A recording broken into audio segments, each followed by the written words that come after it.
সিমলা মানালি আমাদের কাছে খুবই প্রিয় হিমাচল প্রদেশের একটি ভ্রমণ স্থান, যা আমরা সকলেই চাই একবার না একবার ছোট থেকে বয়স্ক পর্যন্ত ওই হিল স্টেশন দেখে আসার জন্য।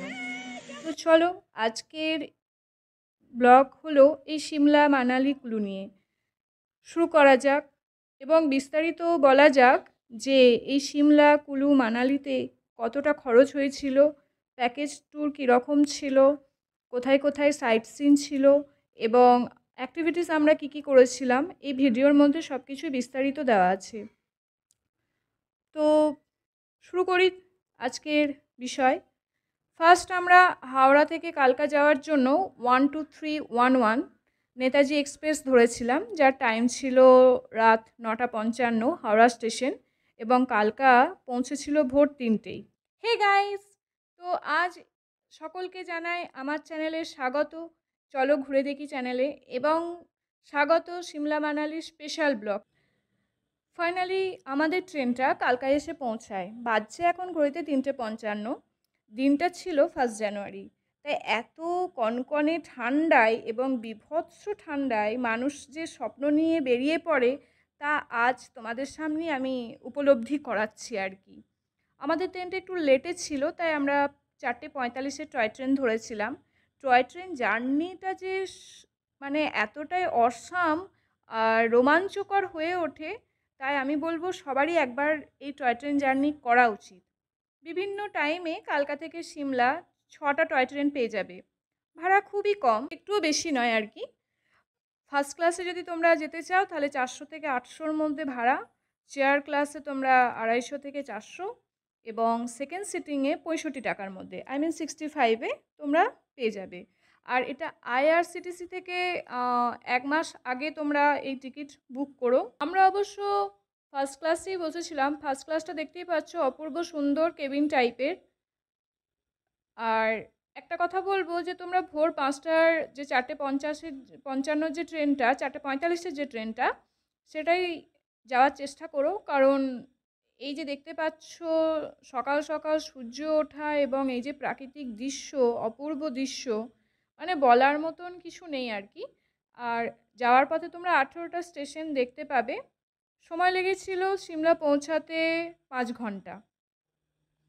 তোমাদের সবার সাথে এই মনোরম দৃশ্য উপভোগ করি।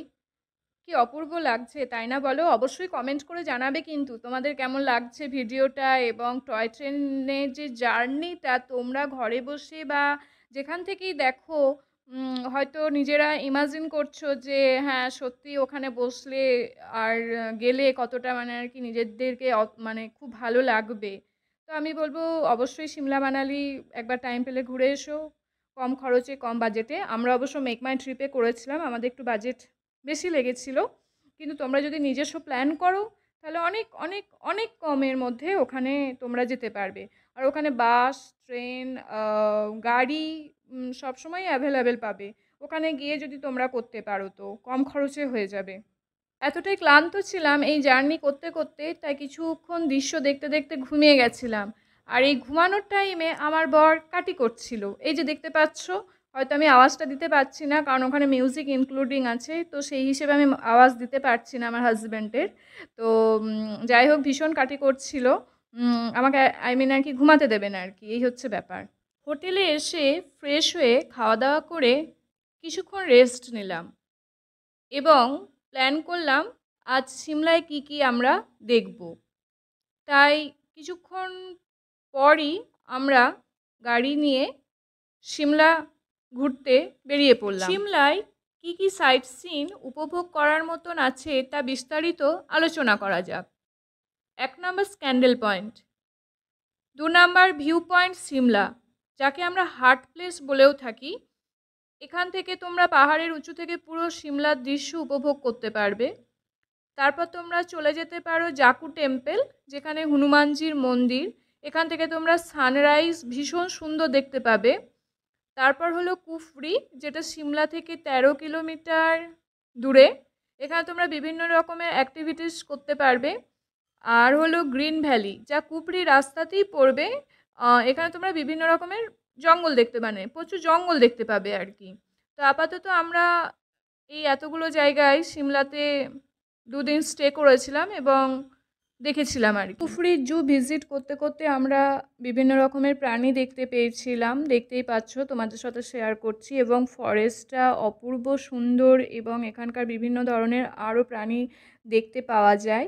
তারপর আমরা ওখান থেকে চলে গিয়েছিলাম হিমাচল প্রদেশের স্টেট মিউজিয়াম, যেটা সিমলাতেই অবস্থিত।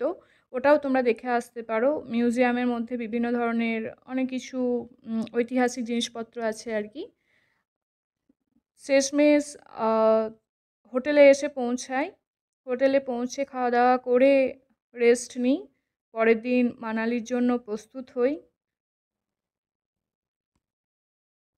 সকাল সকাল আমরা 6টা সাড়ে 6টার দিক করে সিমলা থেকে মানালি যাওয়ার জন্য বেরিয়ে পড়েছিলাম। আমি সবাইকেই বলবো যে তোমরাও ভোর ভোর বেরিয়ে যেও, কারণ সিমলা থেকে মানালির ডিস্টেন্স হচ্ছে 250 কিলোমিটার। আর রাস্তাতে ভীষণ ট্রাফিক জ্যামও থাকে, তাই চাইলে তোমরা সকাল সকাল বেরিয়ে যেও। যাওয়ার পথে আমরা কতই না সুন্দর ব্রিটিশ আর্কিটেকচারের তৈরি বিল্ডিং দেখতে পাচ্ছি। কেমন লাগছে একটু ভিডিওতে অবশ্যই তোমরা কমেন্ট করে জানিও। আর জানবো যে এই মানালিতে আমরা আর কি কি দেখতে পাবো এরপর। তো চলো তোমাদের সাথে শেয়ার করা যাক। মানালির মধ্যে অবস্থিত খুব সুন্দর সুন্দর জায়গাগুলি হলো 1 মল রোড, 2 সোলাং ভ্যালি, 3 রোটাং অটল টানেল, 4 ওল্ড মানালি, 5 যোগী ওয়াটারফল এবং কিছু মন্দির যেমন বশিষ্ঠ মন্দির এবং হিড়িম্বা দেবীর টেম্পল। এইগুলো তোমরা সাইট সিন করতে পারো। আমরা এই কটা জায়গায় গেছিলাম। ভিজিট করেছিলাম মানালির মল রোডে। দেখতেই পাচ্ছ অপূর্ব সুন্দর চকচকে ঝকমকে চারিদিকে আলোর এই মল রোড। আমার হাজব্যান্ড একটা আগুনে ভেতর ভরা পান খাচ্ছিল, তো এটার দাম ছিল 50 টাকা। এই যে ইনি খেয়ে নিলেন। তারপর আমরা চারিদিকটা সম্পূর্ণভাবে ঘুরে নিলাম। এখানে বেশ ভালো দামেরই জিনিসপত্র পাওয়া যায়, তোমরা বার্গেনিং করতে পারলে নিতে পারো। আমরা সেইভাবে কিছু কিনিনি, তাই চারিপাশটা ভালোভাবে ঘুরে আমরা রেস্টুরেন্টের দিকে গেছিলাম। এখানকার খাবারের সিস্টেম কীরকম, কী কী খাবার এখানে পাওয়া যায় সেটাকে আমরা এক্সপেরিমেন্ট করার জন্য এই যে আমাদের পুরো খাবারের থালি পিকচার দিয়ে দিয়েছি। দেখতে পাচ্ছ কী কী আমরা নিয়েছি কি না। খারাপ ছিল না, খাবার কোয়ালিটি যথেষ্ট ভালো ছিল। এই হচ্ছে হিড়িম্বা দেবীর মন্দির। পুরাণ মত অনুযায়ী রাক্ষস পরিবারের বাস করত হিড়িম্বা আর হিড়ম্ব। এরা ছিল 2 ভাই বোন। হিড়িম্বা দেবী ঠিক করেছিলেন যে যে তার ভাই হিড়ম্বকে যুদ্ধে পরাজিত করতে পারবে তাকে তিনি বিয়ে করবেন আর কি। তো ভীম হিড়ম্বকে পরাজিত করেছিলেন এবং ভীমকে তিনি বিবাহ করে এখানে বসবাস করেছিলেন আর কি। আর এদের সন্তান হয়েছিল বীর ঘটোৎকচ। আর এই জঙ্গল অ্যাকচুয়ালি ধুমগিরি নামে পরিচিত। এখানকার যারা স্থানীয় বাসিন্দা তারা একে ধুমগিরি বলে থাকে আর কি। এবার আমরা রোটাং পাস অটল টানেলের দিকে এগিয়ে যাব। এটি হলো লংগেস্ট হাইওয়ে, 10,000 ফিট উপর এবং এটির লম্বা হচ্ছে 9 কিলোমিটার, যা তুমি 10 মিনিটে রোটাং পাস পৌঁছে যাবে। মডার্ন ইঞ্জিনিয়ারদের তৈরি হলো এই অটল টানেল।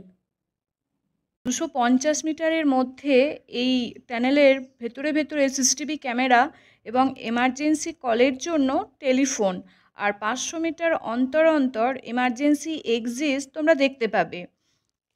তো আমরা অটল টানেলে ঢুকে দেখি এটা শেষই হয় না।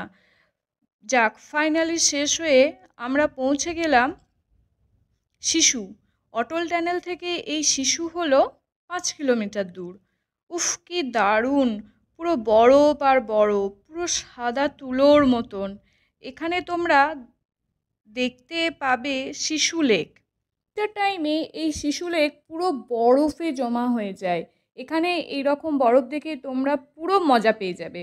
এখানে কার পার্কিং আছে। এছাড়াও এখানে তোমরা বিভিন্ন ধরনের খাবারের ব্যবস্থাও আছে, যেমন তোমরা ম্যাগি থেকে শুরু করে কফি, টি, পকোড়া সব রকমেরই টেস্টি খাবার পেয়ে যাবে এবং আমরাও খেয়েছিলাম, খুবই টেস্ট ছিল। আর এখানে শ্যুজও তোমরা পেয়ে যাবে, গ্লাভসও পেয়ে যাবে, কারণ শ্যুজ গ্লাভস তোমাদেরকে অবশ্যই নিতে হবে। ভীষণই ঠান্ডা, বুঝতেই পারছো। তারপর 1 জানুয়ারি, মানে এখানকার আবহাওয়ার ডিগ্রি কতটা সেটা নিশ্চয়ই তোমাদের আন্দাজ আছে। তো এখানে 100 টাকা নিয়েছিল, আর পুরো খোলা গ্রাউন্ড, শুধু স্নো আর স্নো। বিভিন্ন রকম অ্যাক্টিভিটিস তোমরা এখানে করতে পারো, ছবি টবিও তুলতে পারো, লাফালাফিও করতে পারো।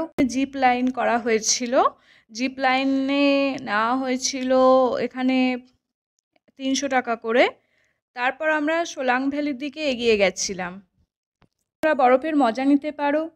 কুল্লুতে প্যারাগ্লাইডিং খুব ভালো হয়, কিন্তু আমরা সোলাং ভ্যালিতেই প্যারাগ্লাইডিংটা করেছিলাম।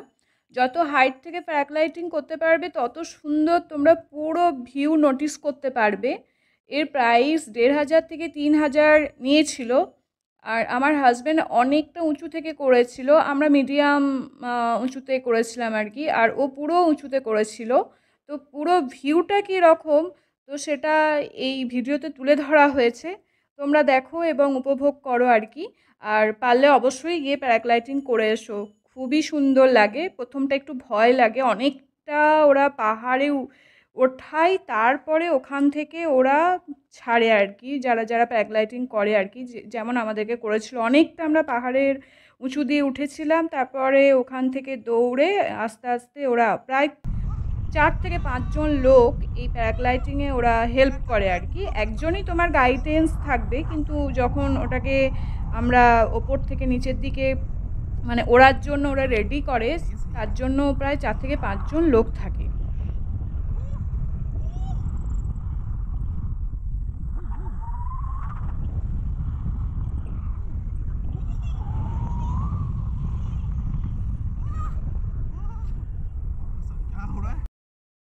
নেক্সট আমাদের প্ল্যান হলো মণিকরণ। মণিকরণ যাওয়ার পথে দেখছি বীভৎস বৃষ্টি। সময়টা ছিল জানুয়ারি মাস, তবুও ভেবেছিলাম বৃষ্টি ফিষ্টি হবে না। যাই হোক, দেখতেই পাচ্ছ প্রচণ্ড বৃষ্টি পড়ছে আর বীভৎস ঠান্ডা বাইরে। তো মণিকরণ হলো কুল্লু ডিস্ট্রিক্টের পার্বতী রিভারের মধ্যে অবস্থিত এক ফেমাস তীর্থস্থান। এটা কুল্লু থেকে 42 কিলোমিটার কাসল, আর কাসল থেকে মণিকরণ যেতে 6 কিলোমিটারের রাস্তা।